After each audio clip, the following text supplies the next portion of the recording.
Hi Honors LA, and welcome to your first Flip Classroom lesson. So you will need your vocabulary and grammar notes for August and September out in front of you in order to complete this assignment. I'm going to go through the lecture here. You're going to watch it and complete the notes.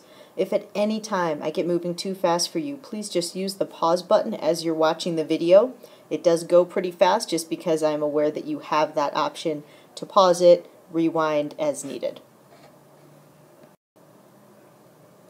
So if you're looking at your sheet, I'm going to show you how to fill out the very top section. Now your top section looks just a little bit different from this one. However, you want to be looking right under the heading for the next slide.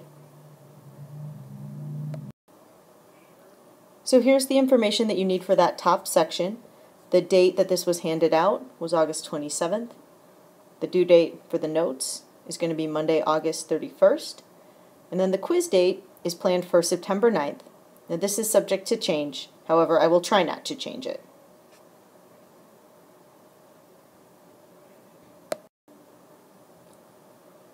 The first section on your vocab sheet includes prefixes, suffixes, and roots. And these are the different parts of words. If we learn them, we can help figure out words that we don't know. You're going to be writing this information on the top half of the front in the circled section on the screen.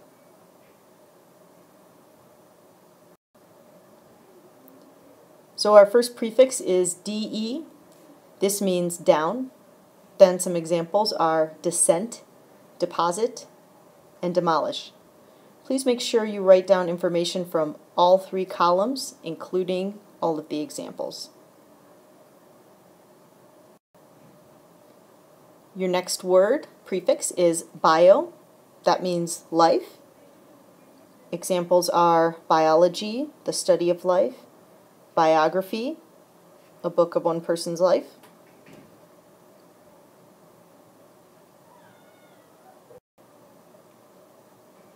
and the next one is actually a root, so you'll see you're moving down to the next chart.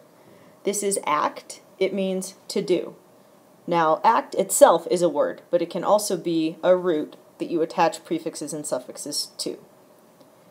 Some examples of act being used as a root are action, react, and interact.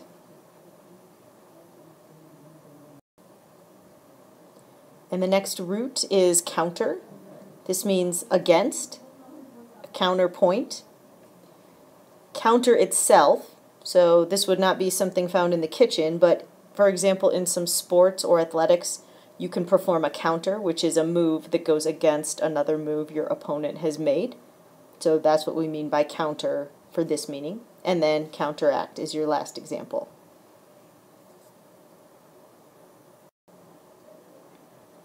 And the last item on the root chart is clued, C-L-U-D. This means close, as in close the door, not as in close, you're standing too close to me. It's close. So some examples to conclude when you're closing an essay, for example, the conclusion. Include and exclude are when you are closing people into your circle or closing people out. Next, we will be moving on to some commonly confused word sets, and we're going to go over two sets of them. You'll be writing the commonly confused words on the chart, which is on the bottom of the front. We're going to go over 4 words total, and each word gets its own row. And we'll go over 2 at a time. So here are your first 2 commonly confused words. So you're going to fill up half of the entire chart. So then, T-H-E-N, will get its whole own row. Than, T-H-A-N, will also get its own row, and then you'll have 2 more rows left for the next 2 words. So then, with T-H-E-N, means next. Also in science, whenever you're creating a hypothesis using if-then, you use the E-N. For example, I will eat breakfast, then I will shower. Now when I'm trying to come up with tips and tricks for commonly confused words, I like to look at similar letters or sounds within the words. So T-H-E-N has an E, and then next also has an E, and next is the definition of T-H-E-N. So with this example, I look at the E and the E. THAN compares two things. The example, Utah was better than Utah State last weekend, so that would be maybe comparing two football teams and how they played. For a tip and trick for this one, the letters also work, so THAN goes with compare, which also has an A. So with this tip and trick, the E goes with the E and the A goes with the A.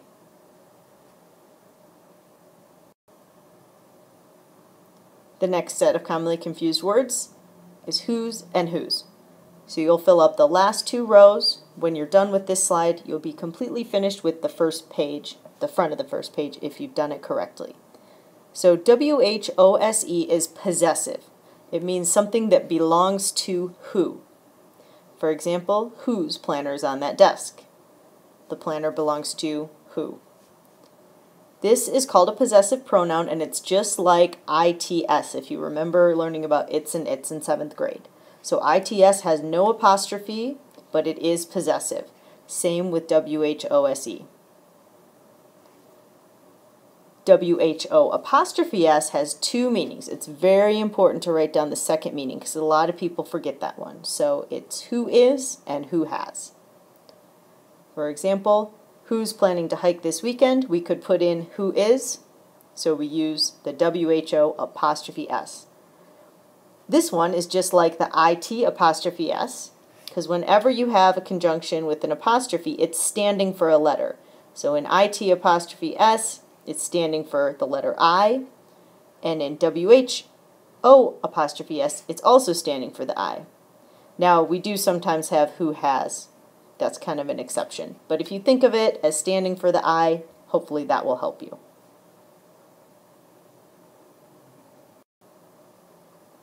Now we're moving on to vocabulary words on the back. All of these words come from the short stories we will be reading.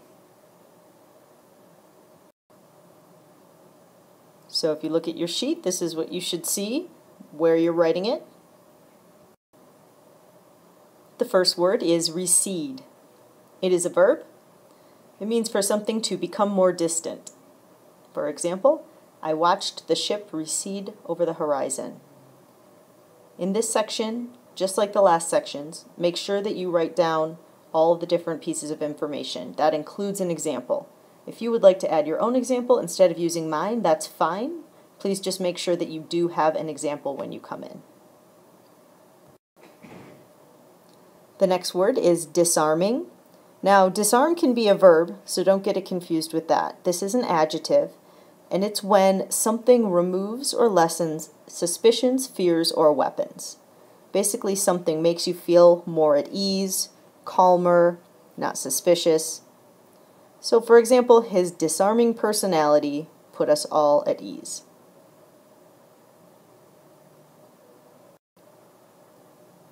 The next word is prolonged. This is an adjective.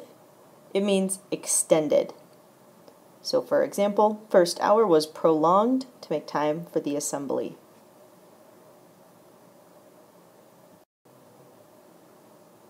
Next is imprudent. This is an adjective, and it means unwise. You can actually learn two for the price of one with this one, because if imprudent means unwise, prudent means wise. For example, it would be imprudent to stay up late the night before the test.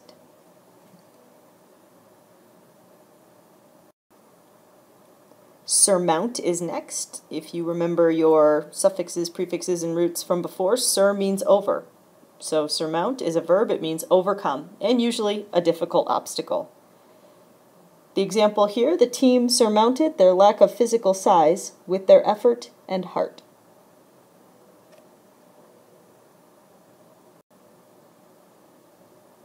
Next is unruffled. This is an adjective, and it means calm or not disturbed.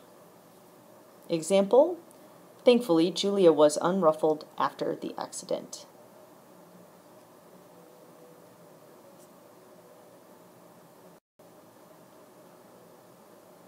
Invariably is next.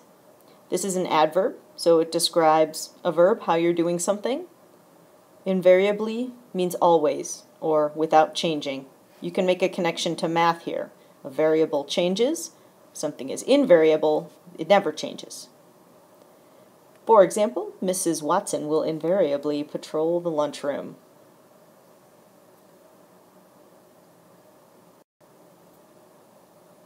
Next is diverting. This is an adjective, although there are many, many forms of this word. The way we're going to see it is pretty specific to the story that it's in. So just be aware, you may hear this word or hear other forms, and it can mean something a little bit different. So our definition is entertaining. For example, his diverting stories kept us all laughing.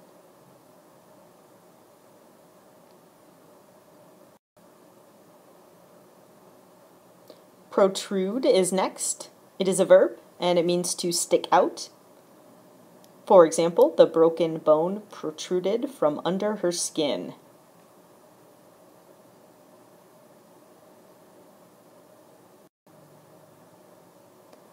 Immolation is next, a great Poe word here from one of our Poe stories. This is a thing, and it means destruction. For example, the town suffered devastating immolation.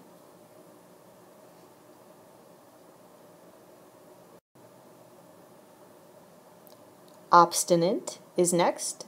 This is an adjective, and it means stubborn. Stubborn is you want to do things your way, or you don't want anybody to tell you what to do. For example, Julian was obstinate when it came to cleaning his room.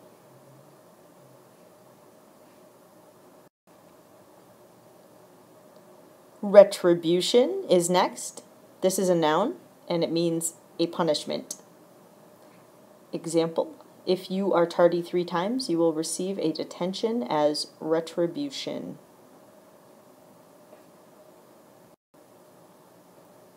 If you notice at the very bottom, it mentions some grammar tips to study. We have not received those grammar tips yet. You guys will actually be going through those during the flipped classroom lesson on Monday. So that's just going to say that there to remind you to study those notes when you do study for your quiz. Great job, you are finished. These notes go in tab 2. You want to make sure you bring them with you to class on Monday so you can participate in the flipped classroom lesson. See you guys then.